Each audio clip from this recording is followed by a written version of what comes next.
जब एक बादशाह ने एक संत को जेल में डाल दिया, हुआ ऐसा कि सभी लोग अचंभित रह गए। यह कहानी तुलसीदास की है। जब एक बादशाह ने उनको अपने महल में बुलाया और उनसे कहा कि तुलसीदास, मैंने तुम्हारे बारे में बहुत सुना है, हमें भी कुछ चमत्कार दिखाओ।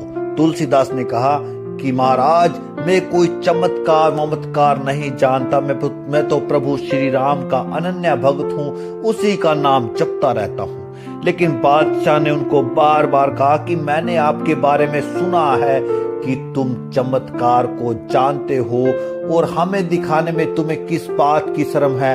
हम तुम्हें मुंह मांगा इनाम देंगे, लेकिन हमें चमत्कार दिखाओ। तुलसीदास ने वही बात कही कि मैं कोई चमत्कार नहीं जानता महाराज, मैं तो प्रभु श्री राम का जाप करता रहता हूँ। बादशाह को गुस्सा आया, उसको सैनिक बुलाए, उसको जेल में डाल दिया गया। जब जेल में उसको डाला गया तो उस समय उन्होंने प्रभु श्री राम का जाप शुरू किया।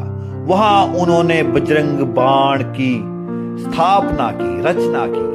बजरंग बाण जैसे ही पूरा हुआ, उसी समय उनके सम्मुख हनुमान जी प्रकट हो गए और बोले कि तुलसीदास, हमें कैसे याद किया। तब उन्होंने बोला कि प्रभु, अब बात मेरी आपकी नहीं, अब बात श्री राम पर आ गई है। लोग मुझे चमत्कारी बाबा कहने लगे हैं, मैं परेशान हो गया हूं।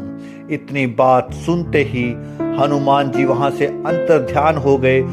उसके बाद तुरंत वानरों का बहुत सा झुंड आया और उस महल में तहस नहस मचा दी, उथल पुथल मचा दी।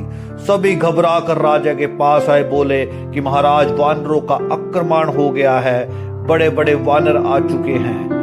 राजा बोला, बादशाह बोला, ये कैसे हुआ। तभी उनके सैनिक ने बोला कि आप चमत्कार जानना चाहते थे, ये उसी चमत्कार का कमाल है।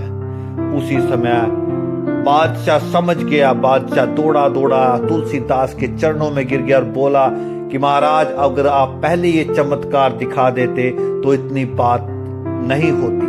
तब तुलसीदास जी उनको कहते हैं कि ये कोई चमत्कार नहीं, मैं तो राम का हूं, ये सब राम की कृपा है। प्रभु ऐसे ही हैं। प्रभु का नाम में कोई चमत्कार नहीं है, वो तो अलौकिक शक्ति है। जैसे आप उसको ध्यान करोगे वैसे आपका वो साथ देंगे। जय सीता राम, राधे राधे।